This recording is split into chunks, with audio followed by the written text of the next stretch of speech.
Alhamdulillah kita dipertemukan lagi dalam pertemuan yang insya Allah majelis ilmu ini ya. Bapak-bapak sekalian, minggu kemarin kita belajar prinsip dalam memahami bahasa Arab, perbedaan bahasa Arab dan bahasa Indonesia, dan kita singgung komponen utama bahasa Arab ya. Ada isim atau kata benda, yang kedua ada fi'il, kata kerja ya, dan ketiga adalah harf. Dan kita sama-sama belajar tentang bagaimana membedakan subjek ya, predikat, objek, dan juga keterangan dalam contoh-contoh Al-Quran. Baik, hari ini kita masuk yang lebih lebih detail lagi ya, lebih detail lagi. Nah, sebentar, karena saya bukunya nggak ada.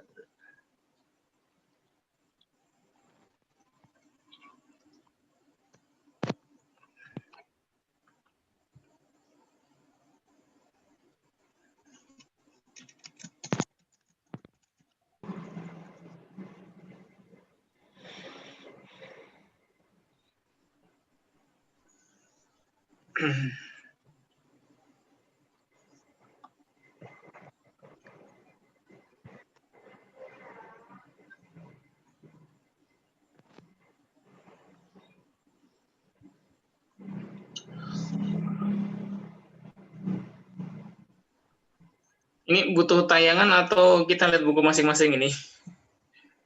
Lihat buku juga boleh. Buku dan tayangan. Halaman berapa? Sebentar, juga nggak pegang bukunya langsung ya.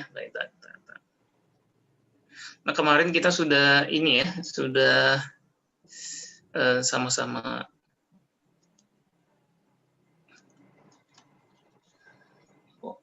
hilang ini ya, sebentar. Saya tak nyari file dulu nih, karena saya nggak pegang bukunya langsung juga. Bahasa Arab.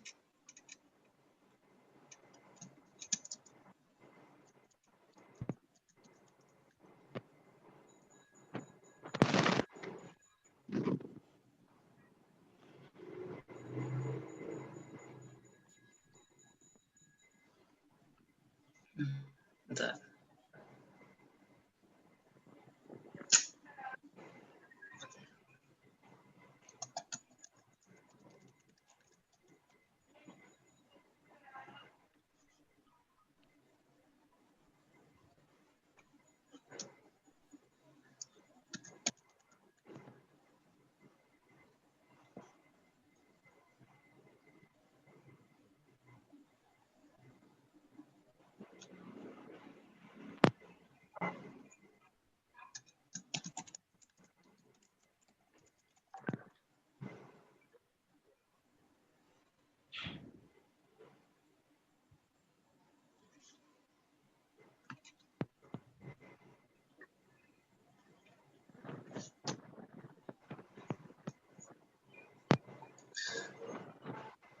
Baik, ini udah ketemu ini. Baik, sebentar.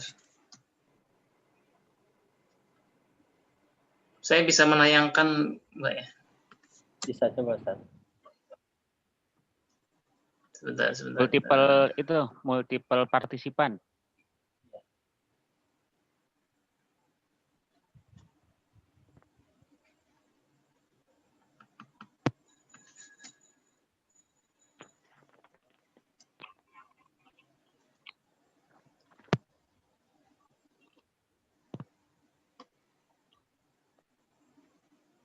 Nah, sebentar nih kok susah.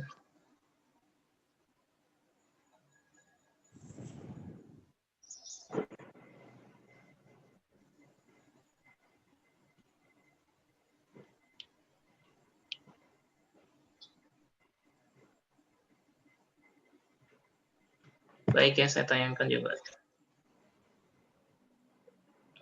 Share screen ya? Ya. Screen ini.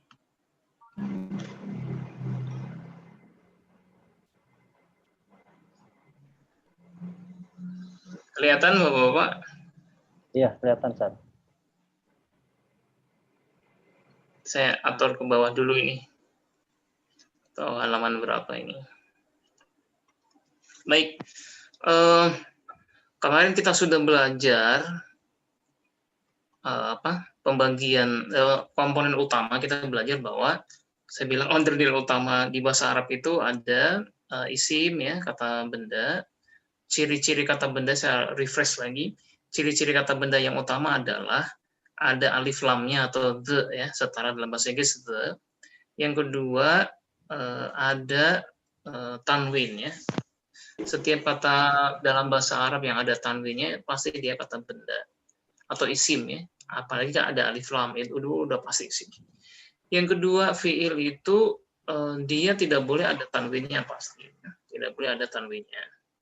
Nah, kalau harf itu yang potong-potongan kecil ya. Yang kalau diucapkan orang tidak paham. Baik, kemarin kita sudah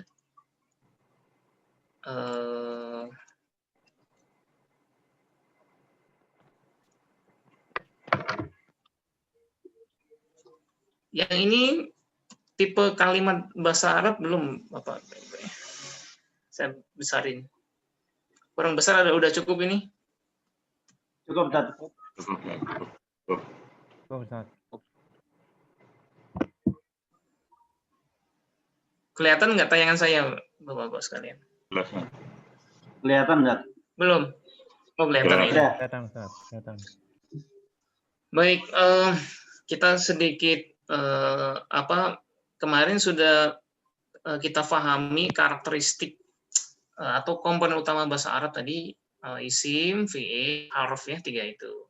Terus kita belajar rumus utama bahasa Arab, ya muslimu membaca kitabah di masjidi ya, muslimu membaca kitabah di masjidi. Nah, sekarang ada 2 jenis kalimat dalam bahasa Arab, karena ini nanti akan berpengaruh bagaimana kita maknai sebuah kalimat, bagian-bagiannya. Contohnya begini ya, dalam bahasa Indonesia Bapak Ibu sekalian. Misalnya, tadi itu ya, muslimu membaca kitabah, itu kan ada kata kerjanya membaca ya. Atau misalnya Bapak makan buah. Itu ada kata makannya. Jadi setiap kalimat dalam bahasa Arab yang ada kata kerjanya, yaitu fi'il, kita sebut sebagai jumlah fi'li ya. Di jumlah itu kan bahasa Arab untuk kalimat ya. Jadi pertama kalimat fi'li ya, mungkin saya agak balik ya. Yaitu ketika kita lihat dalam Al-Qur'an ada sebuah kalimat itu ada kata kerjanya. Yang kemarin misalnya khotamallahu ala qulubihim ya.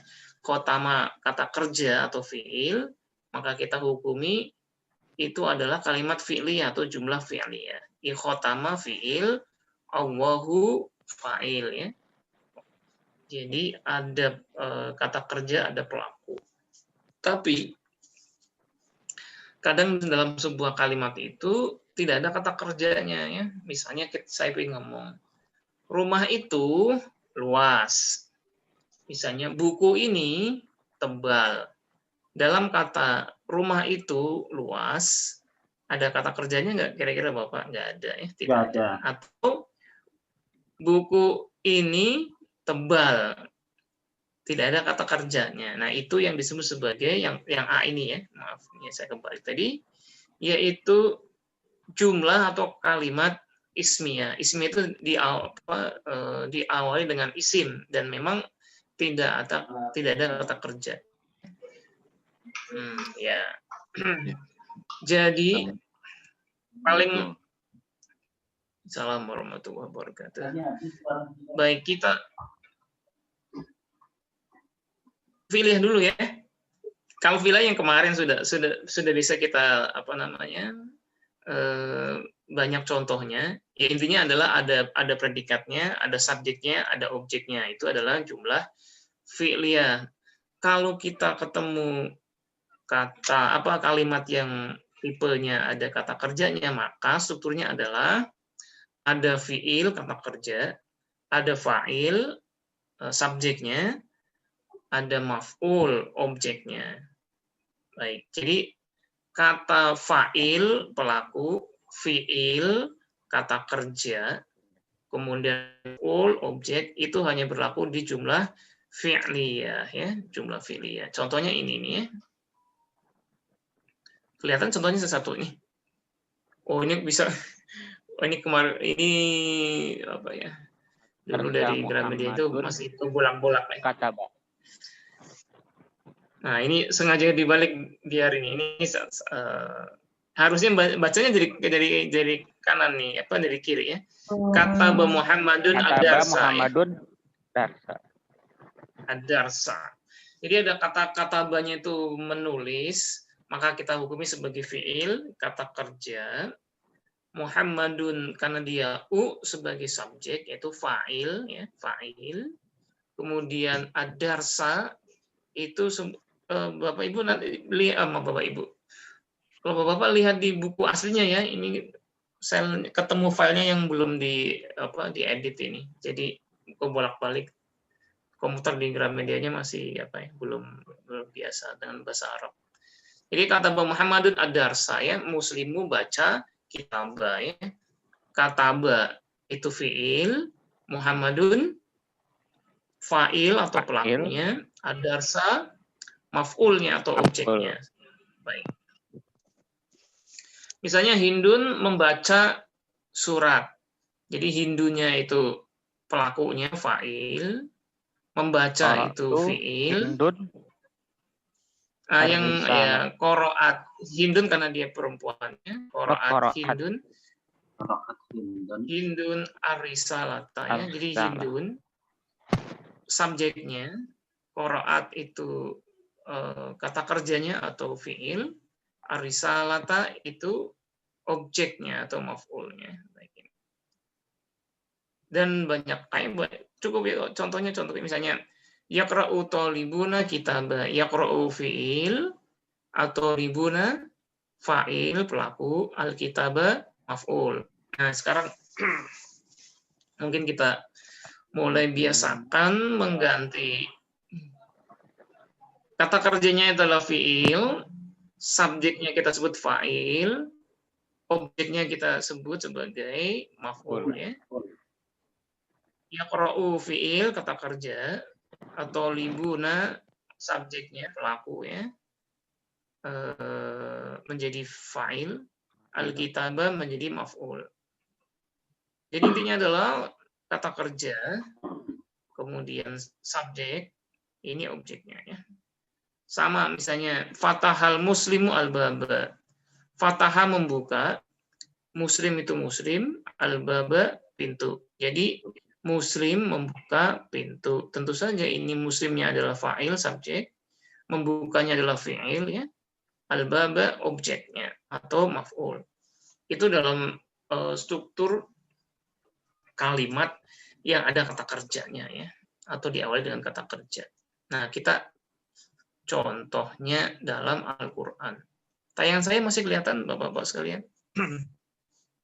Kelihatan. Daraballahu masalan. Ini dulu. Baik. Ini adalah surat At-Tahrim ayat 11, sangat-sangat populer ya. Wa daraballahu masalan lil ladzina amanu imra'ata fir'aun ya. Wa itu tambahan, waw atof atau waw ziyadah di sini. Doroba kata kerjanya yaitu membuat atau memberikan. Kalau ini artinya doroba artinya memukul. Cuma kalau doroba dalam konteks doroba masalan artinya adalah membuat. Baik. Doroba membuat.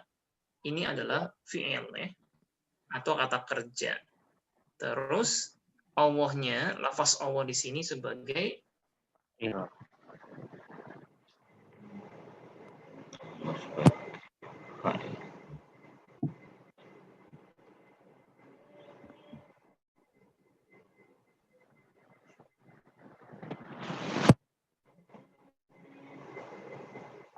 Ya. Ya, keren. Apa? Sepertinya sinyalnya hilang. Halo, Ya, nyambung lagi. kedengaran nggak? Oh Ya. ya, kayaknya nggak kuat pakai share screen ya. Keputus Sat, sinyalnya. Ini Bapak punya buku semuanya atau tidak? Ya, Ustaz. Tat.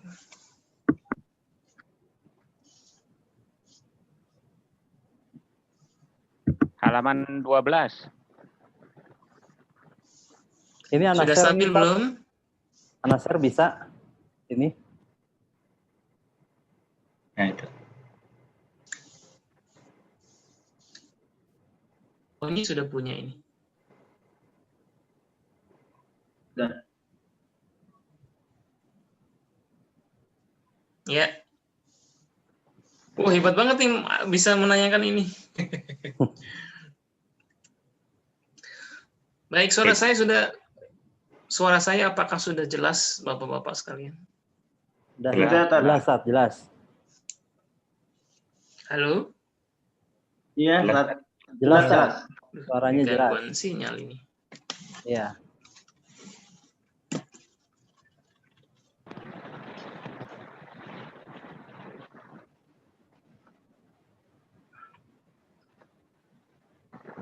Dikit.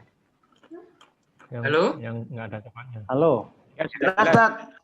sudah jelas, Sat. Suara saya jelas. apakah sudah jelas? Jelas, Sudah jelas. Sangat jelas, Ustaz.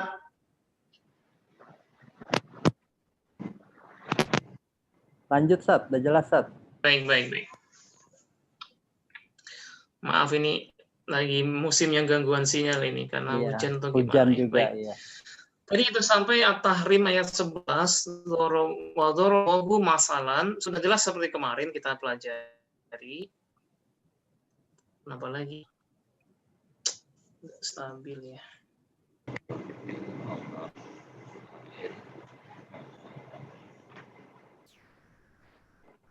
Halo? Iya, jelas. Halo, jelas, Ustaz. Jelas, Sat. Suara antum, Sat. Suara antum jelas, Sat. Kelihatan. Terdengar Lagi dengan kenapa baik. ini?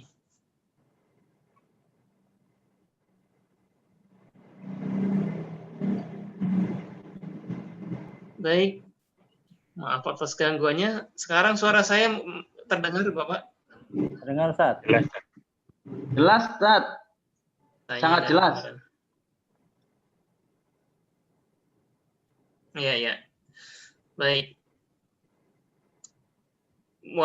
Wa daraballahu masalan itu tadi kita sudah pahami, doroba adalah kata kerja fi'il, lafaz Allah sebagai subjek karena itu dia berharokat u atau dhamma, masalan dia sebagai maf'ul atau objeknya karena itu dia berharokat fathah. Sebagaimana rumus pertama yang kita hafal kemarin, muslimu membaca kitabah ya, atau membaca muslimu kitabah ya, ini kita sudah selesai. Nah sekarang jumlah ismiyah, bagaimana tadi ini contoh jumlah fi'liyah ya, yang memang ada kata kerjanya atau fi'ilnya ini doroba ya. Nah sekarang kita masuk ke jumlah ismiyah, mohon di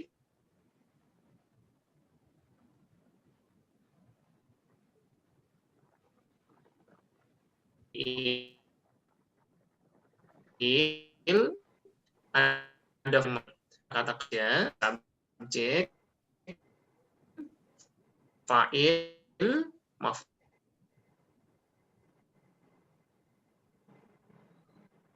Suaranya putus-putus.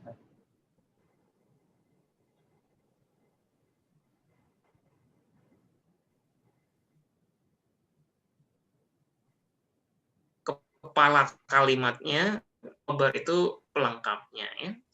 Yang jadi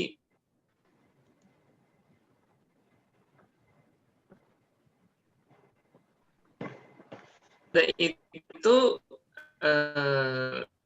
intinya adalah mubtada ini dan khobar ini pasangan abadi ya. Jadi tidak bisa mubtada itu hidup tanpa khobar, dan sebaliknya. Misalnya begini, tadi saya bilang contohnya adalah rumah itu luas. Nah, rumah itu adalah contoh mubtada'nya, kepala kalimatnya ya. Ciri-ciri mubtada adalah ketika kita ucapkan mubtada saja tanpa khobar, maka kedengeran jadi ngeselin gitu. Misalnya begini, Pak. Kita bilang, rumah itu, udah gitu saja. Bapak kan kesel ya kalau saya ngomong begitu. Misalnya saya bilang ke Pak Rozak ya. Pak Rozak, mahasiswa itu udah diem begitu. Bapak akan bingung dan kesel. Iya, mahasiswa itu kenapa? Gitu. Ya harus dilengkapi dengan khobarnya. Mahasiswa itu pintar, mahasiswa itu bolos, mahasiswa itu rajin, dan lain sebagainya itu. Jadi, konsep dalam jumlah ismiyah itu adalah kata benda, ketemu kata benda, yang di dalam, dan itu membentuk sebuah kalimat, tapi tidak ada kata kerjanya ya. Kita misalnya ya, tadi ya, mahasiswa itu rajin, mahasiswa itu pintar ya. Jadi tidak ada kata kerjanya. Nah, yang di depan itu kita sebut sebagai mubtada ya. Kemudian khobar itu pelengkapnya. Nah, rumusnya kalau tadi fi'liyah itu kan UA, U-nya adalah subjek, A-nya adalah objek ya. Jadi seperti membaca muslimu kitaba, ini jumlah fi'liyah. Nah, kalau dalam jumlah ismiyah yang mubtada khobar, rumusnya adalah UU ya. UU itu mubtadanya U dhamma, khobarnya juga U ya. Tadi saya mau bilang kitab itu bagus. Jadi kitab itu bahasa Arabnya kan al-kitabu. Nah, kalau bagus bahasa Arabnya kan jayyidun ya. Al-kitabu itu U, bagusnya juga U juga, jayyidun. Ini yang sederhana sekali dalam rumus jumlah ismiyah ya. Al-kitabu jayyidun. Jadi UU ya, al-kitabu jayyidun. Nah, khobarnya biasanya dia pakai ma'rifah ya. Baik. Baik, Bu, mohon diturunkan lagi Bapak. Nah, contohnya ini ya. Contoh ini. Jadi K itu adalah khobar, M itu mubtada ya. Contohnya al-jami'atu, kampus itu wasi'atun, luas ya. Kampus itu kata benda, isim, wasi'atun juga kata benda ya. Contoh yang kedua, itu perluasan sebenarnya. Jadi konsep awalnya adalah kata benda, tetapi nanti bisa ditemukan jumlah ismiyah yang khobarnya atau kata keduanya itu diperluas. Ini yang kedua ini yang diperluas dengan kata kerja. Jadi bisa saja dalam kasus kita temukan atau libu mahasiswa itu ngapain? Yadhabu ilal masjidi. Jadi yadhabu masjidi itu bagian dari khobar ya. Jadi khobar itu bentuknya macam-macam. Yang pertama ini yang di nomor 2 ini adalah khobar yang bentuknya fi'liyah ya. Jadi yadhabu ilal masjid itu dihukumi khobar, tapi dalam khobar itu ada jumlah fi'liyah. Yang ketiga, aliyun karena diawali dengan isim ya, jumlah ismiyah, aliyun abuhu mudirul madrasah. Ali, abuhu bapaknya, seorang kepala sekolah ya. Berarti ini Ali sebagai mubtada, abu itu khobar. Nah, itu diperluas. Khobar berupa isim diperluas dengan isim lagi. Jadi kan ini Ali isim, ini isim, ini isim, ini isim. Ini nanti ini sangat-sangat teknis, tapi tadi konsepnya itu ya. Konsepnya sebenarnya yang tadi itu al-jami'atu wasi'atun. Kampus itu luas ya. Sedangkan nomor 2, 3, 4 ini adalah perluasan saja ya. Perluasan. Intinya adalah diawali jumlah ismiyah itu diawali dengan kata benda al-jami'ah At-Thalibu Ali Muhammadun ya. Cuma nanti kasusnya jadi macam-macam aja. Baik. Baik, sampai sini mohon diturunkan lagi Bapak ini. Ini e-booknya ya, silakan. Mohon diturunkan lagi. Baik, ini adalah contoh ayat Al-Quran yang strukturnya adalah jumlah ismiyah ya. Ini sangat populer ayatnya, Al-Fatah ayat 29. Muhammadun Rasulullah waladina ma'hu asyidda walal kufar ruhama'u bainahum. Lihat Bapak. Muhammadun Rasulullah. Adakah kata kerjanya? Adakah fiilnya? Tidak ada ya. Karena itu ini jumlah ismiyah ya. Jadi Muhammadun posisinya sebagai mubtada ya. Rasulullah dia sebagai khobarnya ya. Muhammadun ini mubtada, kepala kalimatnya. Rasulullah Rasulullah. Sebenarnya dalam bahasa Indonesianya begini Pak, kalau saya ngomong ke Bapak begini. Muhammad itu, saya bilang Muhammad itu titik, Bapak kan penasaran ya. Nah itulah ciri-cirinya mubtada. Ketika diucapkan, jadi kita jadi penasaran karena tidak lengkap ya. Muhammad itu ya harus dikasih khobarnya. Muhammad itu Rasul. Misalnya kalau paling gampang ini ya ada Pak Abdul Razak, ada Pak Abdillah nih paling gampang. Pak Abdillah itu, nah itu mubtada tuh. Pak Abdillah itu mubtada.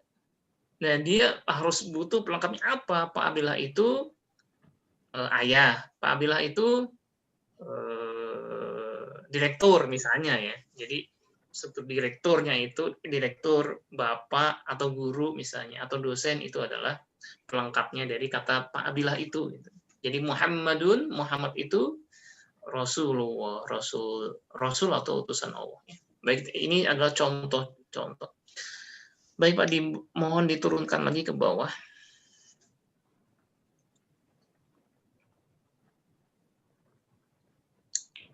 Contoh lagi ini. Hunaka ustadun. Contoh yang terakhir ini adalah yang lebih detail lagi. Kadang memang mubtadanya itu diakhirkan gitu ya. Jadi namanya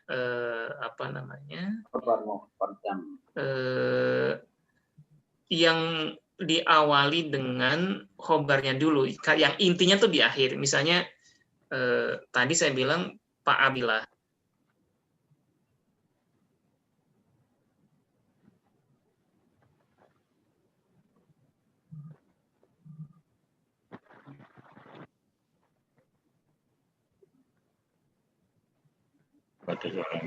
Suaranya hilang saja.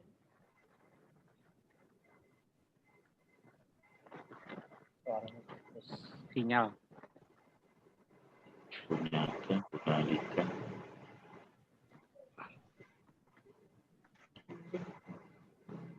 Sinyalnya ke bawah angin.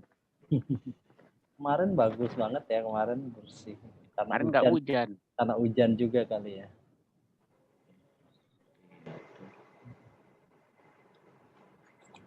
Hunaka ustadun.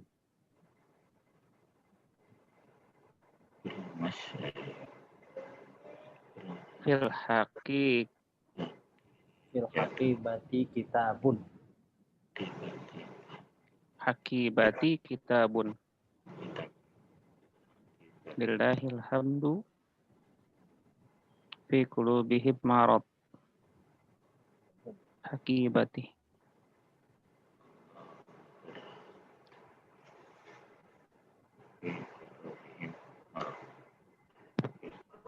Oh, startnya ke left.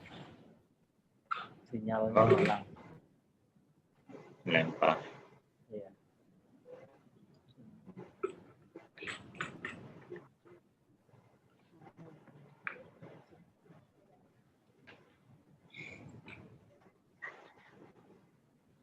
jumlah fi'liyah, jumlah ismiyah.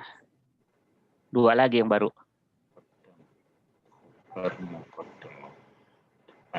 Mubtada, khobar. Khabarnya di depan. Nah, nanti kata Zakaria Robert.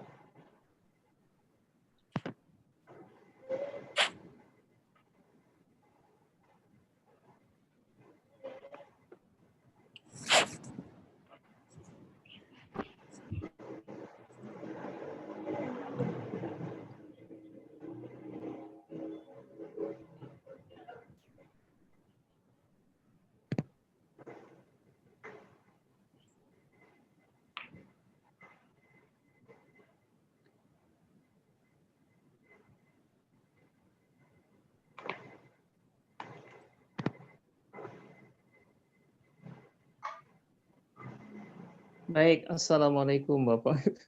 Salam. Waalaikumsalam. Maaf, karena laptopnya juga Ah, bermasalah. Saya pakai HP nggak apa-apa ini ya. Iya, Ustaz. Kalau laptop kayaknya kok karena sinyalnya dari HP ini. Iya. Baik, kita tadi sampai membedakan dua tipe kalimat dalam bahasa Arab. Suara saya jelas, Bapak ya? Nah, Ustaz.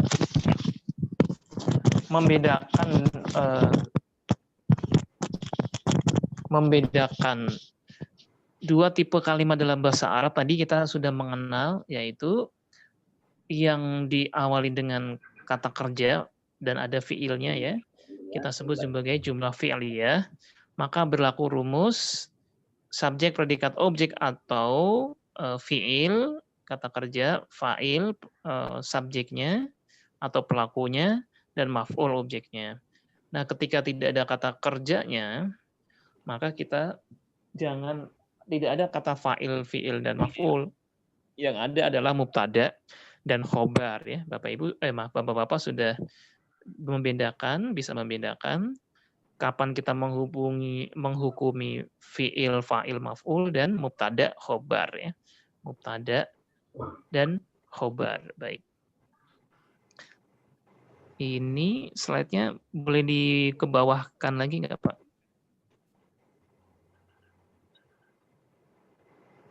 Oh, sudah ya, sudah. Sampai di sini dulu sebelum saya masuk kata benda secara detail. Baik. Mungkin keterangan saya tadi ada yang miss ya. Atau saya kurang detail menerangkan atau ada istilah yang belum dipahami, silakan Bapak-bapak untuk memberikan pertanyaan, kita diskusi silakan. Tadi terputus suara antum saat hilang pada saat menjelaskan ini saat yang khobar muqaddam. Oh iya. Jadi ini kasus yang advance yang luas. Kadang-kadang itu mubtada itu tidak di depan. Memang secara umum 90% namanya mubtada atau inti kalimatnya di depan. Tadi misalnya ya, Pak Abdillah itu guru misalnya. Pak Abdillah itu ayah misalnya. Jadi Pak Abdillahnya ditaruh di depan.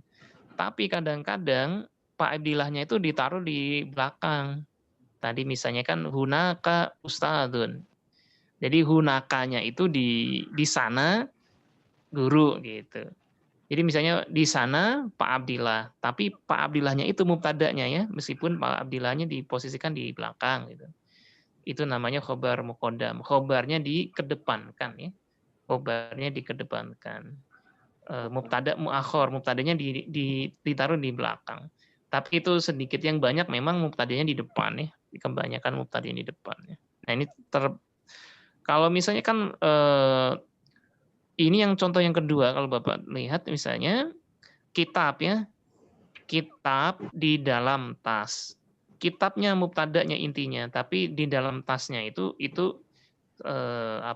bukan intinya. Jadi fil hakibati dulu baru al-kitab ya, al-kitab. Yang aslinya ya al-kitabu fil hakibati ya. Al-kitabu fil hakibati. Itu namanya khobar muqaddam ya, contohnya. Baik, yang lain silakan kalau ada yang mau memperjelas atau bertanya sesuatu yang lain silakan. Boleh nanya, Tat? Oh, silakan. Tadi Ustaz menjelaskan tentang mubtada khabar itu salah satu rumusnya UU itu. Apakah itu berlaku umum atau ada pengecualian, Tat? Misalnya gini, kalau di sini kan ada contohnya hunaka ustad gitu kan, atau al ustad hunak gitu. Itu kayaknya nggak berlaku UU ya, atau gimana, Tat? Betul. Dalam setiap rumus kaidah saya akan berikan rumus utamanya atau rumus dasarnya. Karena itu berlaku 90% gitu. Biar mudah. Nah, cuman kadang-kadang kan gini. Mubtada khobar itu intinya kan kata benda ketemu kata benda juga ya. Dan tidak ada kata kerja. Cuma kata benda itu kan biasanya default atau asalnya kata benda kan ya, kolamun, baitun, masjidun. Kalau sifatnya kata benda juga misalnya jayidun, wasiun gitu kan. Jadi un gitu. Cuman kadang ada kata benda yang kita kategorikan sebagai isim yang dari sononya begitu. Misalnya hada itu kan nggak boleh hadu ya.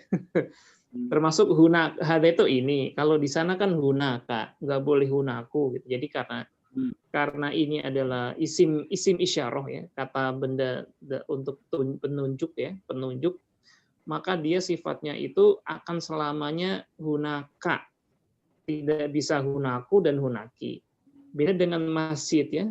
Bisa masjidu, masjida, masjidi. Nah, yang saya maksud dengan u di situ adalah kata-kata yang bisa uai, misalnya masjidun ya, dia akan posisi akan menjadi u ya atau marfu'u. Nggak bisa masjidi dan masjida kalau dia posisinya sebagai mubtada atau khobar, jadi sama-sama u. Tapi ada kosakata yang ini saya kategorikan dalam bahasa Arab itu, jadi ada kosakata yang seperti batu ya. Batu itu artinya nggak bisa tereaksi ya. Batu itu mau dikasih dikasih alkohol, dikasih nanas ya tetap aja kan jadi batu ya. Beda sama daging, Pak. Daging dikasih nanas atau dikasih daun pepaya dia akan bereaksi gitu. Nah, termasuk kata petunjuk terutama hunaka, kemudian hada ini. Kalau itu dalika, tilka, dia akan tetap. Nah, hunaka itu pengecualian karena dia sebagai isim isyarahnya kata tunjuk yang kita tidak bisa menjadi hunaku atau hunaki ya. Tetap akan hunaka selamanya sampai kiamat hunaka. Baik, silakan kalau ada yang ingin berjelas lagi.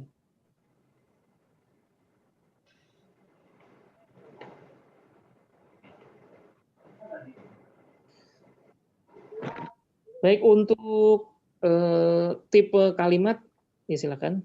Ada yang mau bertanya?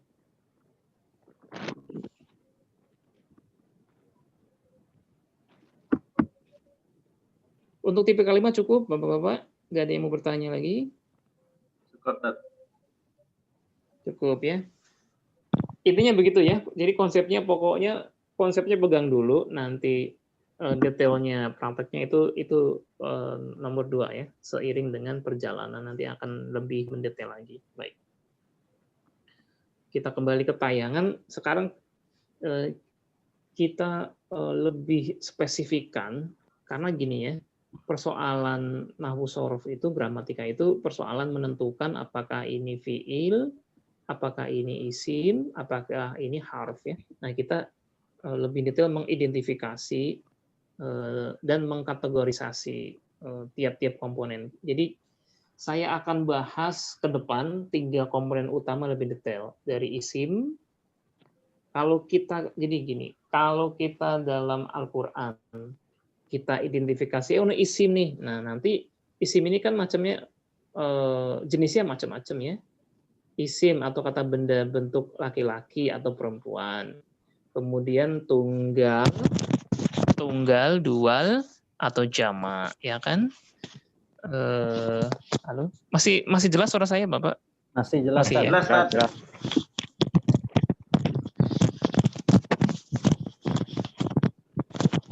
Jadi ketika kita baca Al-Quran misalnya atau hadis, kita tentukan, oh ini kata benda. Nah, tentukan kata benda macam-macam. Kata benda bentuk laki-laki atau perempuan yang pertama. Yang kedua itu kata benda tunggal, dual, atau jamak, itu juga harus kita tentukan juga. Nah, baik kita masuk ke kata benda ya. Kata benda, besoknya lagi kata kerja, baru harf ya. Mari mohon ini biar lebih jelas. Mohon ditayangkan ke bawahnya.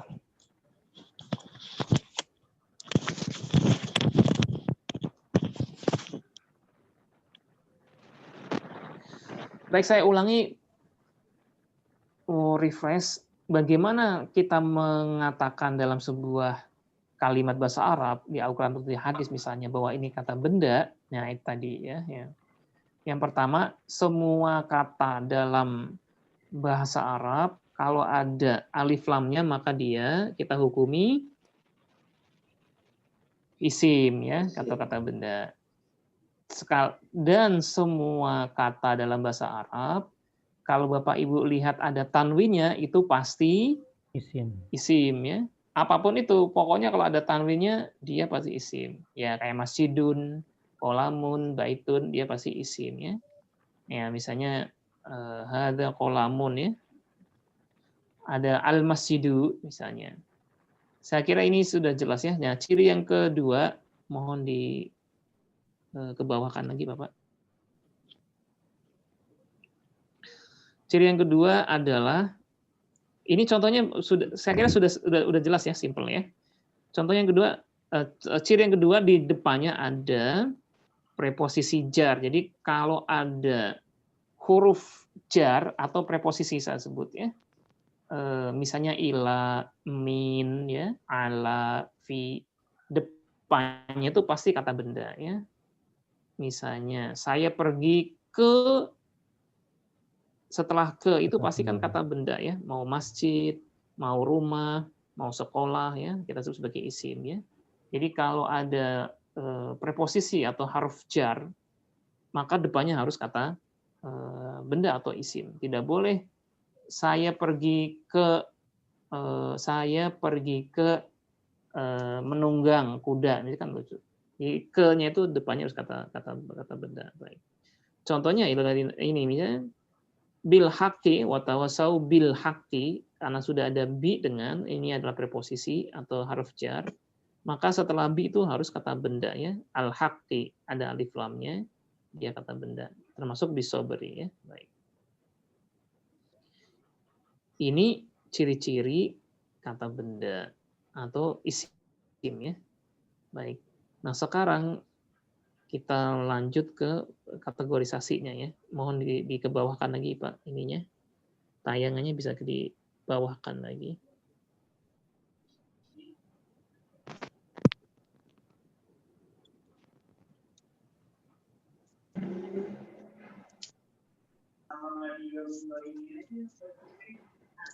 Putus?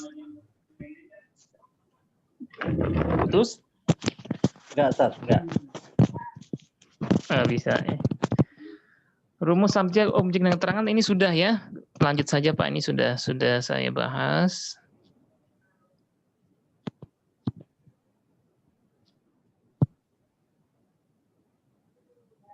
Ini sudah. Kenapa kau ulang lagi ini? Tapi nggak apa-apa. Lanjut Pak, terus Pak. Wih, masih panjang ya. Lanjut aja Pak, ini sudah ya, karena kemarin kita sudah bahas panjang ini. Kata majemuk nanti dulu ya. Kita ini aja, pembagian kategorisasi isim aja. Lanjut Pak, lanjut.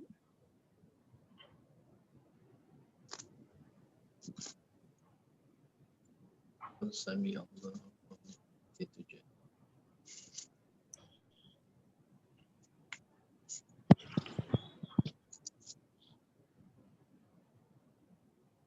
Yang ini Ustaz? Bukan? Ya. Baik, kayaknya kita masuk ini nih. Gabungan kata benda ya. Ini agak rumusnya agak sedikit sudah sedikit kompleks ya. Nah, Bapak Ibu. Bapak Ibu enggak ada ibunya. Nah, dalam struktur kata benda ini saya akan memperkenalkan dua penggabungan. Kalau dalam bahasa Indonesia kita sebut sebagai frase ya. Jadi kalau kita bicara itu kan menyebut kata benda, tidak selamanya itu kita menyebut rumah itu rumah saja. Kadang kan rumah itu kita perluas dengan kata benda lagi. Jadi kata bendanya double. Misalnya rumah bupati ya, atau rumah yatim, apalagi rumah pejabat ya. Jadi dalam keseharian kita itu kita sering mengucapkan kosakata yang didouble kata benda yang didabelkan. Misalnya Bapak wakil presiden ya, wakil presiden itu kan wakil kata benda, presiden kata benda ya. Atau juga misalnya menteri keuangan. Menteri keuangan memberikan arahan misalnya. Nah, menteri keuangan itu juga dua kata benda yang digabungkan ya. Dua kata benda yang digabungkan. Nah, dalam ini sifat baik nggak apa-apa. Ini konsep dulu ya. Jadi kalau kita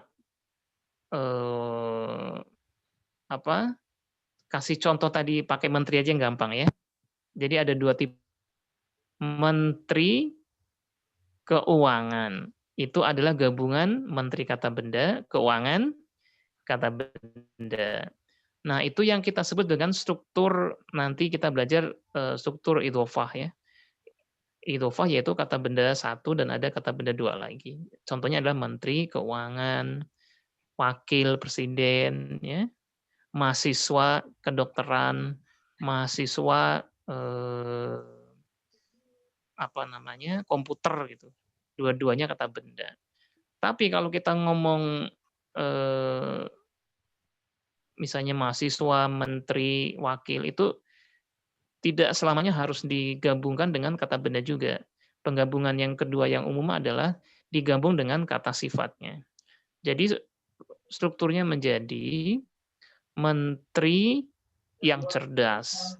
Kemudian kalau mahasiswa rajin ya, mahasiswa yang rajin.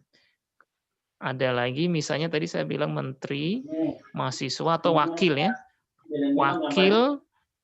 Wakil yang baik gitu.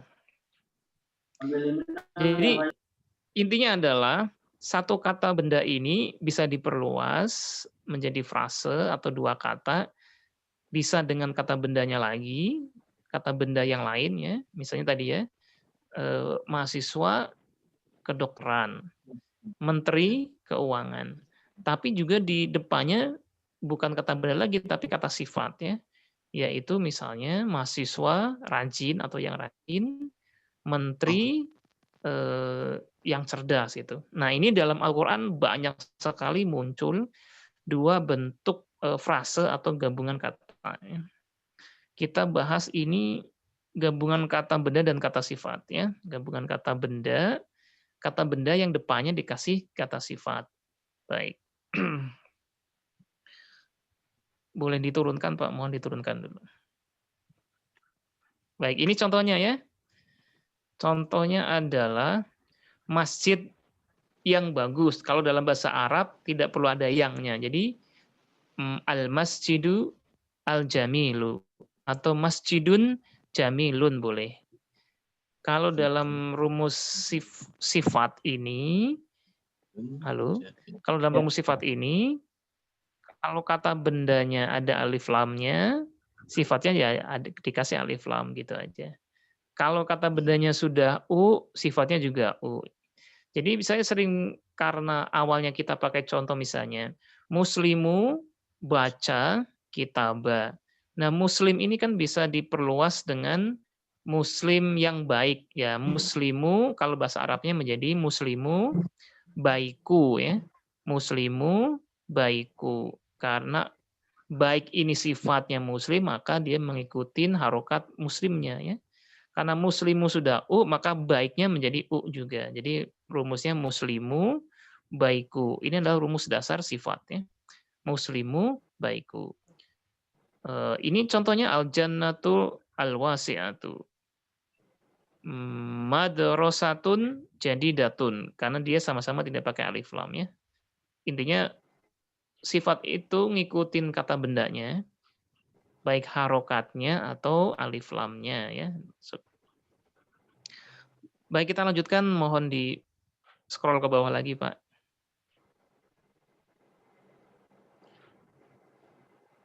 Lanjut aja, lanjut.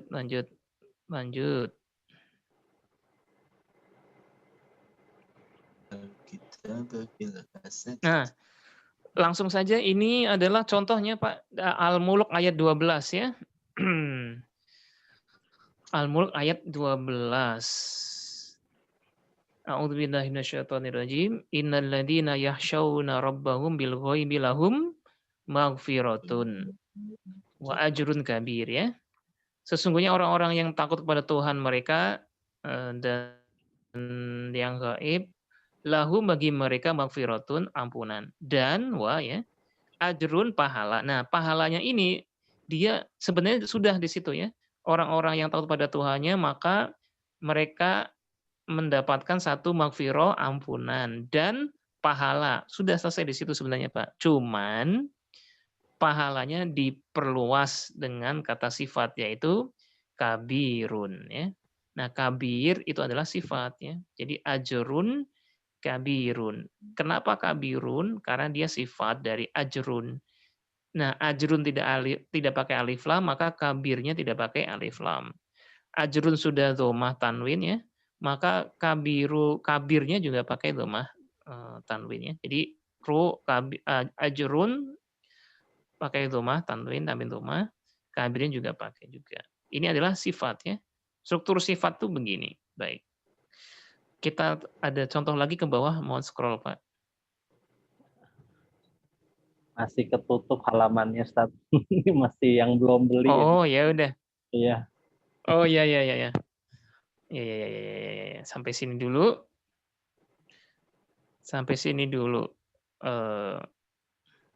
Tayangannya dari saya susah juga. Oh, lihat di buku aja ya? Iya, lihat di buku, Ustaz. Halaman 27. Halaman 27 ya? Contoh 27. Kedua. Surat ini adalah, saya sambil lihat di tayangan saya. Baik. Ini adalah Bapak-Bapak sekalian adalah contoh sifatnya. Jadi rumus, jadi selalu saya akan merujuk ke rumus dasar kita yang pertama adalah muslimu atau membaca muslimu kitaba. Jadi atau muslimu baca kitaba. Nah, muslim sebagai kata benda ini bisa kita perluas dengan dua perluasan. Perluasan pertama adalah dikasih kata sifatnya. Jadi muslim yang baik, kita menjadikan muslimu baiku. Jadi karena muslim sudah u, maka baiknya karena sifat juga menjadi u. Ini perluasan yang pertama, contoh yang tadi itu. Nah, yang kedua kita masuk perluasan dengan kata benda. Bukan sifat ya.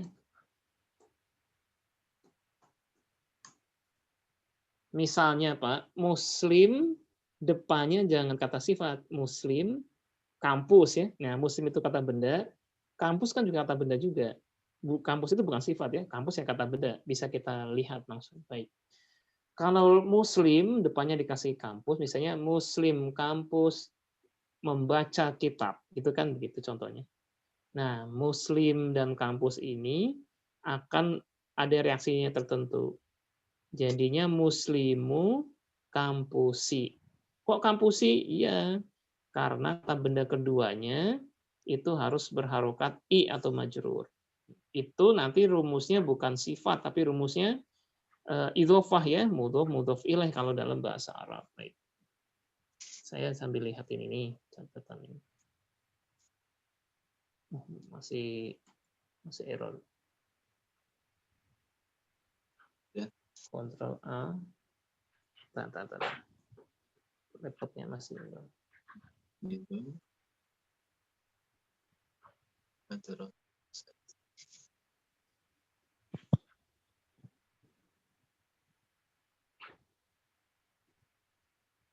Biar saya bisa lihat ininya, catatannya.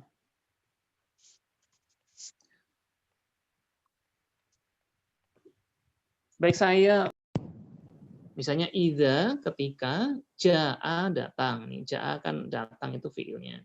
Yang datang siapa? Nasru, Nasru pertolongan. Sebenarnya itu ya, jaa nasru. Nasru datang. Tapi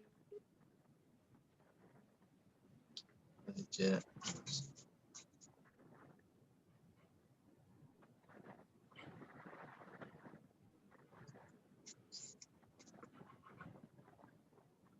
pas Allah di situ berharokat i ya. Idza jaa nasrullahi. Kenapa lafaz Allah berharokat i? Karena kita sebut sebagai mudhof ilaih, istilah apanya nahwunya ya. Jadi itu kenapa nasrullahi ya karena dia sebagai kata benda keduanya, Contoh kita mau menyebut Rasulullahi ya. Nah, itu juga sama. Termasuk Baitullahi. Yang paling mudah lagi adalah kita ingin menyebut dalam bahasa Arab Baitul Mal. Maka menyebutnya adalah Baitul Mal lali atau lu Bapak malnya ini kan bait itu rumah. Mal itu harta. Jadi Baitul Mal Mali. Li ya. Li. Kenapa li? Karena dia sebagai kata benda keduanya ya. Yang kita sebut sebagai mudhof ilaih. Saya sambil lihat file. Laptopnya lagi error. Baik, itu adalah dua konsep ya. Dua konsep perluasan kata benda yang diperluas. Dan contohnya dalam Al-Qur'an banyak. Karena setiap kita buka Al-Quran, hadis, pasti akan ketemu struktur ini ya. Kalau bukan sifat, ya yang tadi itu, kata benda ketemu kata benda, yaitu kita sebut sebagai idhofah ya. Strukturnya adalah mudhof ilaih. Kata benda satunya mudhof, kata benda keduanya mudhof ilaih sebutnya ya. Ini kalau di bahasa ininya apanya? Bahasa nahwu sorofnya. Udah bisa nih, Ustaz. Halaman berapa, Ustaz? Sebentar. Oh, sudah bisa ya? Udah bisa. Sebentar. Oh, saya lagi nyari kayaknya. Yang contoh kedua. Nah, ini. Nah, terus contoh kedua ya, saya masuk lagi tadi di apa? Ini sekarang kita membedakan sifat dan idhofah ya. Sifat ini yang contoh kedua, Pak. Tadi kan rumusnya adalah pokoknya kalau ada sifatnya ngikutin kata bendanya ya. Di surat Al-Ghasyiyah juz 30 ini mudah. Fa yu'adzibu wahul 'adzabal akbar. Yu'adzibu mengazab. Allah itu adalah fiil dan fa'il ya. Kata kerjanya yu'adzibu, pelakunya adalah Allahu, sudah. Nah, kemudian kan ini ada objeknya al-adzab. Jadi Allah pelaku, fa'il, yu'adzibu fi'il, al-adzab objeknya atau maf'ul.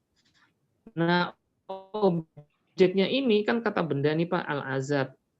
Nah, ini diperluas dengan ngasih sifatnya. Sifatnya adalah akbar, yaitu besar ya. Karena itu al-azab pakai alif lam, akbarnya juga pakai alif lam. Kemudian harokat akhirnya a atau fathah al-adzab, akbarnya juga pakainya fathah juga ya. Jadi antara al-adzab dan akbar. Al-adzab itu kata bendanya ya. Akbar itu kata sifatnya. Ini adalah penggabungan kata benda dengan kata sifatnya. Jadi rumusnya adalah muslimu baiku. Kalau muslimnya jadi A, muslima baika. Kalau muslimnya jadi I, muslimi baiki. Ini adalah contohnya yang A ya, al-adzaba, al-akbaro. Sama-sama A atau fathah.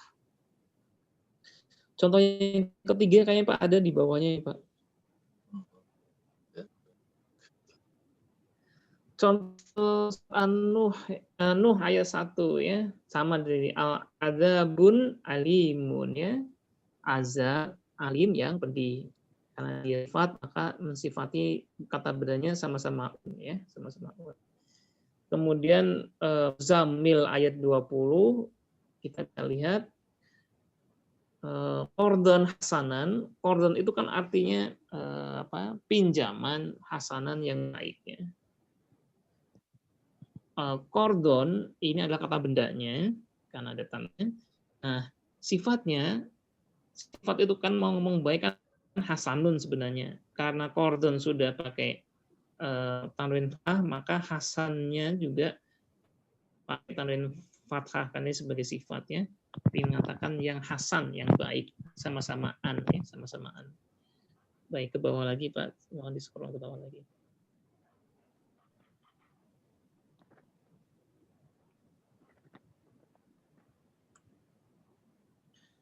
Nah, contoh struktur sifat itu juga contoh ini ya, adzaban aliman aliman hakimah itu juga sifatnya seperti Allah. Baik, lanjut ke bawah lagi, banyak contoh nih kalau sifat. Ke bawah Pak.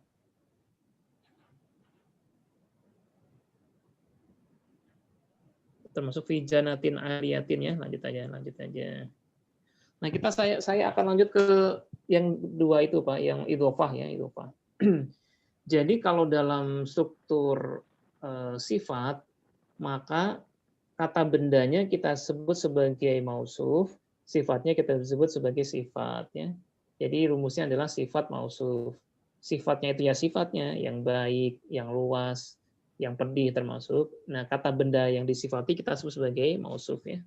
Mausuf kalau dalam bahasa Arab menjadi sifat mausuf ya. Nah, sekarang struktur perluasan yang kedua ini kata benda di depannya dikasih kata benda lagi menjadi frase ya, gabungan dua kata benda. Baik. Mohon dikebawahin lagi, Pak.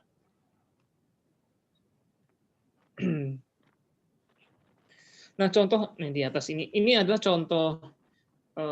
contoh-contoh gabungan kata benda ya dalam bahasa Indonesia, misalnya masjid, sekolah.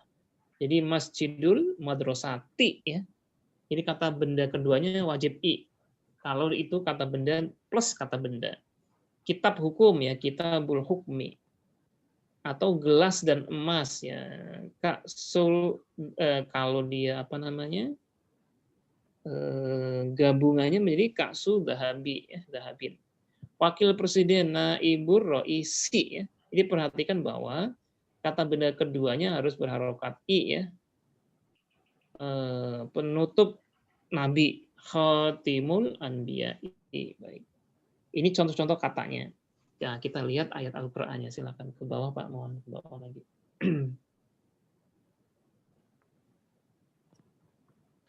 Ini rumusnya tadi sudah ya. Langsung aja ke bawah. Jadi kalau dalam struktur ini adalah mudhof kata benda satu, ini peristilahan saja ya. Kata benda satu kita sebut sebagai mudhof, kata benda keduanya kita sebut sebagai mudhof ilaih ya. Ini peristilahan aja dalam bahasa Arab, mudhof ilaih. Kalau tadi kan sifat mausuf ya, sifat mausuf yang sifat. Ini adalah gabungan kata benda menjadi mudhof ilaih. Contohnya dari yang mudhof ilaih banyak ya. Misalnya ini surat Anas paling gampang ya. Malik dan Anas. Malik itu raja, Anas manusia. Jadi Malik isim kata benda, Anas juga isim juga kata benda juga. Maka menjadi malikin nasi. Jadi An-nasi di sini bukan dia mengikuti Malik, tetapi karena dia sebagai posisinya sebagai kata benda kedua atau mudhof ilaih, maka dia berharokat i atau majrur ya. Termasuk ilahin nasi ya. Kenapa an-nasi? Karena dia posisinya sebagai kata benda kedua atau mudhof ilaihnya. Nanti pertanyaan kenapa maliki? Nah, itu nanti terkait ayat yang ke sebelumnya ya. Qul a'udzu bi rabbi ya. Ada bi, ada depannya ada preposisi bi. Maka Robbi, Malik, dan Ilah ini satu kata. Nah, kita sebagai ibadah mengikutin I ya, karena sudah ada sebelumnya bi Robbi ya. Baik. Contoh ayat surat An-Nas. Lanjut ke bawahnya silakan Pak. Lanjut lagi, scroll lagi bawah. Belum ada tayangnya lagi. Oh ini. Lanjut. Jadi Maliknya itu mudhof, Anasinya mudhof ilaih gitu aja ya. Lanjut. Saya kira sudah jelas. Lanjut saja. Lanjut Pak. Kita lihat contoh lagi dari sebentar loading. Termasuk birobbil falaknya, falaknya berharokat i ya. Robbil falaki karena falaknya sebagai kata benda kedua atau mudhof ilaih. Jadi robbinya adalah mudhof, al falaki sebagai mudhof ilaih. Ini peristilahannya dalam bahasa Arab. Sama misalnya nasrullahi. Kenapa lafaz Allah di situ berharokat i atau kasroh? Karena lafaz Allah di situ posisinya sebagai mudhof ilaih atau kata benda keduanya ya. Nasrullahi. Nah, terus termasuk wala al-maun ya, wala yahudzu ala ta'amil miskini. Kenapa miskini? Karena sebagai mudhof ilaih atau kata benda keduanya. Termasuk al-qadr ya, paling banyak al-qadr. Inna anzalnahu fi lailatul qadri. Kenapa lailati? Karena ada fi ya, ada preposisi fi, maka dia menjadi i fi lailati. Kenapa qadri? Itu bukan karena fi, qadri itu kenapa kasroh? Karena dia posisinya sebagai kata benda keduanya atau mudhof ilaihnya. Baik. Kayaknya sampai di sini sudah memahami perbedaan sifat dan mudhof ya, atau mudhof ilaih atau idhofah. Baik. Sampai sini dulu kita diskusi dulu, mungkin mempertajam pemahaman tentang dua struktur bahasa gabungan kata dalam bahasa Arab yang akan selalu muncul ini Pak, Bapak Ibu. Seperti kita ngomong ya, Bapak kepala sekolah, Bapak direktur perusahaan, Bapak wakil presiden, wakil bupati dan sebagainya. Itu adalah semua adalah gabungan kata kita yang kita sering ucapkan dalam kehidupan sehari-hari. Di sini silakan kiranya ada pertanyaan silakan.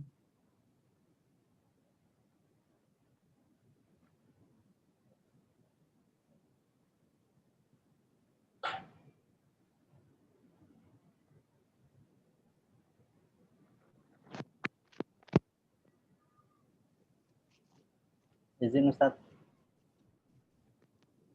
Silakan. Nggak bertanya sih Ustadz, cuma mau usul aja biar kita tatbik gitu ya, praktek dari materi yang antum berikan. Di buku kan banyak contoh-contohnya. Kasih latihan ya? Iya, kasih latihan. Ya, kita buka Al-Quran surat apa, ayat berapa gitu Ustadz. Nanti bisa kita cari di situ tadi yang mubtada, yang khobar yang mana, terus yang isim yang mana gitu, atau yang tadi yang sifat dan mausuf yang mana gitu Ustaz. Ya, baik. Usul aja Ustaz. Jadi boleh Pak. Tatbik lihat di Al-Qur'annya gitu, nanti baru dibahas misalkan ada dalam satu ayat aja gitu. Kira-kira yang dari materi yang sudah kita pelajari ayat ini ada di mana gitu Ustaz. Baik, langsung setelah ini kita praktek surat Al-Fatihah ya, insya Allah. Kalau tidak ada pertanyaan lagi, kita langsung buka surat Al-Fatihah ya. Baik. Yang lain silakan kalau ada pertanyaan sebelum kita praktek surat Al-Fatihah.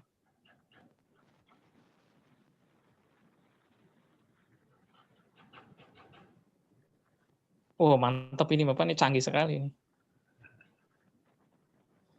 Kayaknya kita langsung praktek aja ya. Praktek surat Al-Fatihah Bapak Ibu ya.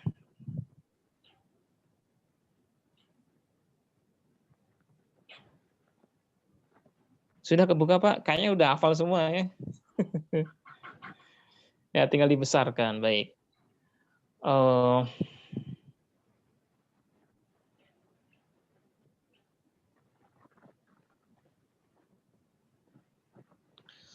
Baik, kita masuk ya, langsung praktek aja Pak ya, Al-Fatihah nih biar jelas ya. Bismillahirrahmanirrahim. Bismillah dulu ya.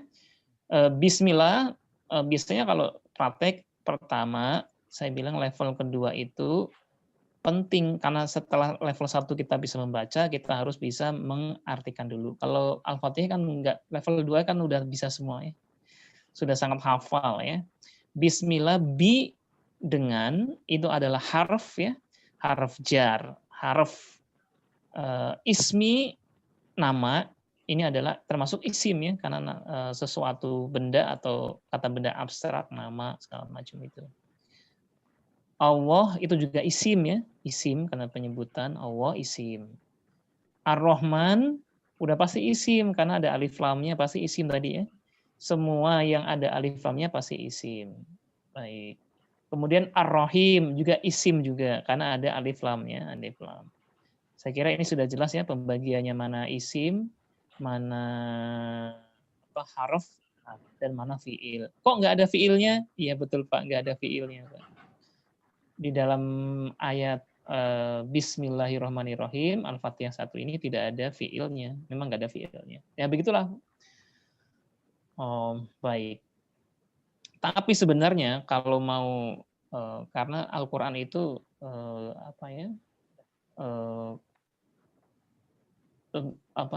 strukturnya itu begitu padat, kadang ada yang dipotong juga. Sebenarnya kalau mau dilengkapkan menjadi kul Bismillahirrahmanirrahim ya. Kul di depannya ada kulnya ya. Biar menjadikan sebuah kalimat yang utuh. Biasanya ulama merasionalisasinya begitu. Baik. Bismillahi berarti bi ini harf jar, Bapak. Karena itu bi dia mereaksikan kata benda di depannya menjadi i. Jadi kenapa ismi? Karena ada bi.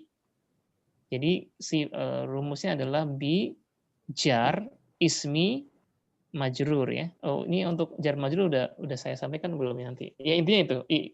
Karena ada bi karena dia i. Nah, sekarang ini Pak. Tadi kan saya kenapa sih saya berikan materi rumus gabungan kata yaitu sifat dan idhofah atau mudhaf ilaih, karena itu selalu muncul dalam Al-Qur'an. Contohnya ini bismillah ya. Ismi nama. Itu kata benda satu, Pak. Allah, lafaz Allah. Jadi nama dan Allah. Itu rumusnya adalah mudhaf ilaih, Pak. Kata benda satu dan kata benda dua. Ismi, i karena ada bi. Nah, lafaz Allahnya kenapa berharokat i atau kasroh? Karena apa, Pak? Karena ada yang bisa jawab. Karena kenapa Allah? Karena ya silakan. Kata benda kedua. Betul, Pak. Langsung praktekkan. Nah, kita sebut dalam ilmu nahwu sebagai mudhaf ilaih. Jadi ismillahi ismi mudhaf, Allahi mudhaf ilaih. Titik, selesai ya. Saya kira sampai sini jelas. Nah, sekarang dua bahasan saya tadi itu langsung dipraktekkan di sini. Ar-Rahmani. Ar-Rahman artinya apa, Bapak-bapak? Maha Pengasih. Penyayang. Maha pengasih. Maha kasih ya, maha kasih. Makasih. Nah, ini adalah Ar-Rahmanir Rahimul Malikul Qudus As-Salamul Mu'minul Muhaiminul Azizul Jabbar segala macam. Itu kan Asmaul Husna, itu adalah sifat Allah. Jadi Ar-Rahman itu sifat, Ar-Rahim juga sifat. Sekarang pertanyaannya ya, kenapa Ar-Rahmani bukan Ar-Rahmanu? Ar-Rahmana karena Sifat dari Allah. silakan Bapak dijawab. Bukan mudhaf ilaih, Pak. Sifat karena sifat. Meskipun sama-sama i ya, tapi itu bukan mudhaf ilaih karena itu sifat ya. Karena kita paham bahwa Ar-Rahman itu sifat. Nah, sifat itu mengikuti kata isimnya ya. Nah, Allahnya sudah alif lam, sifatnya juga alif lam. Allahnya lafaz Allahnya berharokat i, maka sifatnya juga berharokat i ya. Maka itu Ar-Rahmani itu sebagai sifat ya. Jadi kalau dipotong menjadi Allahi Ar-Rahmani. Allah yang Maha Rahman atau Maha pemurah ya. Terus Ar-Rahimi itu adalah sifat kedua ya. Sifat kedua dari Allah. Jadi Allahi Ar-Rahimi. Jadi dari sini dari dua rumus tadi itu kita paham bahwa kalau ada yang bilang itu bismillah Allah Tuhan ada tiga, Allah, Ar-Rahman, Ar-Rahim, yaitu tidak pernah belajar nahwu shorof karena kita sudah belajar nahwu shorof nih Bapak-bapak sekalian, kita paham bahwa Ar-Rahman itu sifat, Ar-Rahim sifat, bukan oknum yang lain. Sama seperti saya bilang nih, Pak Abdillah yang baik, yang rajin menabung, yang tidak sombong, yang itu bisa 100 yang, bahkan 1000 yang ya sifatnya. Jadi Allah itu ya Ar-Rahman, Ar-Rahim, Al-Malik, Al-Qudus, As-Salam, banyak sekali. Baik. Jadi dengan rumus tadi itu sangat terbukti ya. Terbukti sangat berguna dalam kita menganalisis ayat Al-Qur'an. Baik, ayat 1 dulu Pak. Bismillahirrahmanirrahim. Ada yang bertanya, kok ini I, kok ini U, kok ini A misalnya, silakan. Silakan Bismillahirrahmanirrahim kalau ada yang mau bertanya.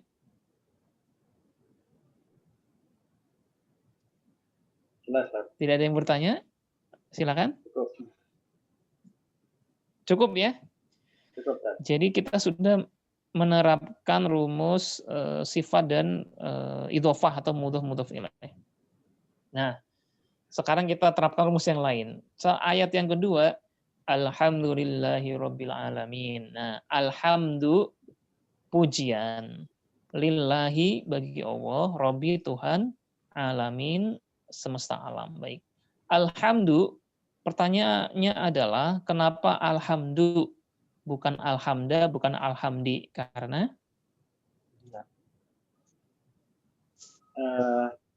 isim.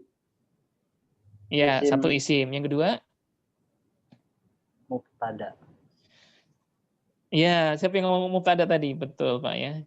Jadi gini, alhamdu itu kan isim. Kok isim? Iya, karena ada alif lamnya isim. Nah, semua isim yang ditempatkan di awal kalimat itu pasti u karena posisinya menjadi sebagai mubtada ya. Mubtada, atau kalaupun dia khobar pun pasti u ya. Karena setiap isim yang ditempatkan di depan pasti u. Ya sama kalau Bapak baca judul buku apapun itu atau misalnya judul buku pasti depannya u semua ya. Fathul Bari atau misalnya mau nulis langsung judul ya depannya pasti u ya. Minhaju dan lain sebagainya itu ya. Jadi alhamdu kenapa u ya dia karena dia mubtada ya. Inti kalimatnya alhamdu pujian atau segala pujian. Jadi alif lamnya itu alif lam lil istighrab namanya, alif lam untuk menyatakan semuanya, segala pujian. Sudah. Kemudian lillahi alhamdulillahi. Nah, khobarnya ini Pak, lillahi ini ya. Jadi alhamdu kata intinya pujian, segala pujian.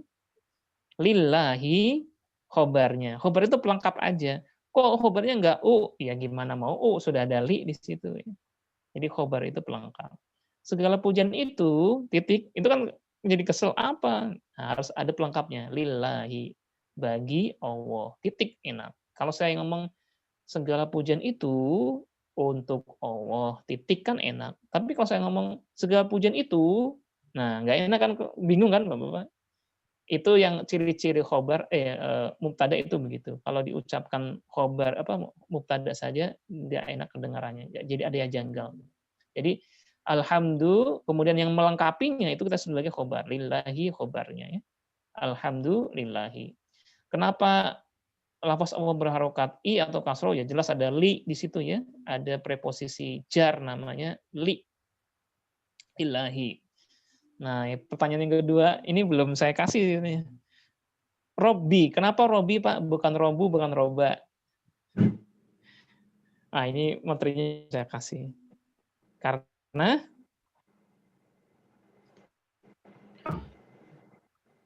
Karena Robbu itu kan kata nama lainnya Allah ya, atau atributnya Allah. Maka Allah di sini sudah lafaz Allah sudah berharokat kasroh, maka Robbinya juga berharokat kasroh ya. Nanti Bapak baca bab badal ya. Nah, itu namanya atribut ya. Itu nanti kita jelaskan lagi.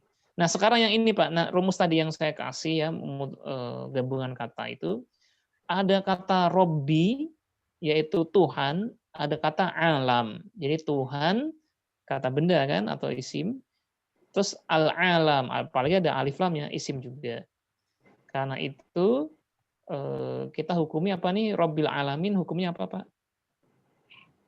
Rabbil alamin hukumnya? Mudhof ilaih ya. Kata benda satu, kata benda dua. Rabbil alamin. Alamin sebenarnya alam itu dari kata alamun, alami. Karena dia jamak dikasih ina ya. Ini karena dia jamak aja. Sebenarnya dia tetap i ya, alamin ya. Baik. Lanjut yang ketiga. Sampai ayat keempat nih, atau semuanya kita habiskan malam ini nih. Baik, ayat ketiga dulu ya. Ar-Rahmani, ini adalah potongan sebenarnya Pak. Dalam Ar-Rahman Ar-Rahim itu depannya ada lafaz Allah. Allahi Ar-Rahmani Ar-Rahimi. Karena Allahnya sudah i. Nah, kok Allahnya kenapa Ar-Rahmani bukan Ar-Rahmanu? Karena dia sifat mengikuti lafaz Allahnya. Lafaz Allah di atas kan sudah i ya. Lillahi ya. Maka Ar-Rahmannya juga Ar-Rahmani. Ar-Rahimnya juga Ar-Rahimi. Oke.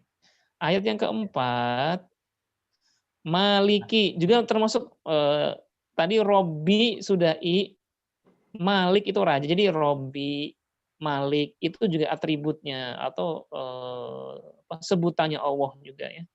Karena itu dia ngikutin Allahnya Pak. Kenapa Robbi i? Karena mengikuti Allah yang i. Kenapa Maliki Yaumidin, Maliknya itu i? Karena ngikutin lafaz Allah yang i juga ya Pak ya. Jadi Maliki. Nah, tapi yaumnya ini kenapa i? Nah, itu baru rumus tadi ya. Malik itu raja, itu kata benda. Yaum hari, kata benda juga.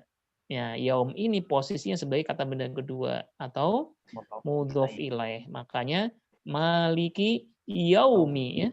Kenapa yaumi? Karena dia sebagai mudhof ilaih atau kata benda kedua. Nah, yaumi ini meskipun dia sebagai kata benda kedua, dia juga jadi kata benda pertama bagi ad-dini. Ini strukturnya rangkap ya. Jadi tadi maliki yaumi, sekarang yaumi dan ad-dini ya. Nah, kenapa yaumi? Karena menjadi mudhof ilaih. Kenapa ad-dini? Dia juga sebagai mudhof ilaih juga. Jadi yaum itu dia mudhof sekaligus mudhof ilaih juga. Nah, yaum itu kata benda kedua bagi Malik, tapi yaum ini kata benda satu bagi ad-dini. Oke ya. Itu strukturnya. Sampai sini ada yang mau bertanya lagi nih, baik. Dari ayat 1, 2, 3, dan 4, kira-kira bagaimana bahasa Arab? Mudah, Pak, ya? Insya Allah. Cuman perlu ngingat-ngingat. Insya Allah. Ingat ya. Dapkan dulu. Baik, ini dulu. Materi kita kali malam ini fokus pada dua, Pak, ya. Sifat dan mudhof ilaih atau idhofah. Membedakan sifat dan struktur sifat dan struktur idhofah. Itu akan muncul terus Pak dalam Al-Quran dan hadis ya. Karena pasti begitu ya. Raja manusia, Tuhan manusia, azab yang pedih, dan lain sebagainya itu kan dua struktur itu akan muncul terus ya. Baik. Sampai sini silakan kalau ada yang mau bertanya. Jadi lebih jelas tadi lihat contoh langsung. Iya betul memang. Memang tiap pertemuan memang minggu depan kita ya harus lanjutkan ya ayat ke-5 sampai ke-7 nanti masuk Al-Baqarah ya. Masuk Al-Baqarah juga biar lebih jelas Tapi awalnya saya kasih teori yang simpel dulu ya. Nanti masuk ke Al-Baqarah segala macam itu jadi lebih jelas. Oh ini isim, oh ini fiil ya, oh ini haraf, oh begini ternyata. Oh ini struktur idhofah, ini struktur sifat, oh ternyata ya. Jadi ternyata begitu. Kalau dipraktekkan jadi lebih jelas. Baik. Ini tidak ada yang bertanya kayak apa ya? Bapak-bapaknya sangat-sangat memahami materinya, keserap semuanya. Harus ditelan dulu, Tat. Dicerna dulu. Kunyah dulu, dikunyah. Ya, Kunyah itu dulu, ya. intinya malam ini belajarnya simpel ini, Pak. Muslimu baiku dan muslimu kampusi. Udah gitu doang ya. Muslimu baiku karena baiku itu adalah sifat, muslimu kampusi karena kampus itu kata benda dua. Udah gitu doang, Pak ya. Jadi mau ngapalinya muslimu baiku dan muslimu kampusi ya. Dua itu ya, Pak. Itu dia sudah selesai sebenarnya rumusnya dua itu. Muslimu baiku, muslimu kampusi. Atau muslimu depoki juga boleh. Muslimu baiku, muslimu depoki misalnya. Membedakan U dan I. Baik, ada yang mau bertanya silakan. Saya penasaran, kalau nggak ada yang bertanya saya juga penasaran ya.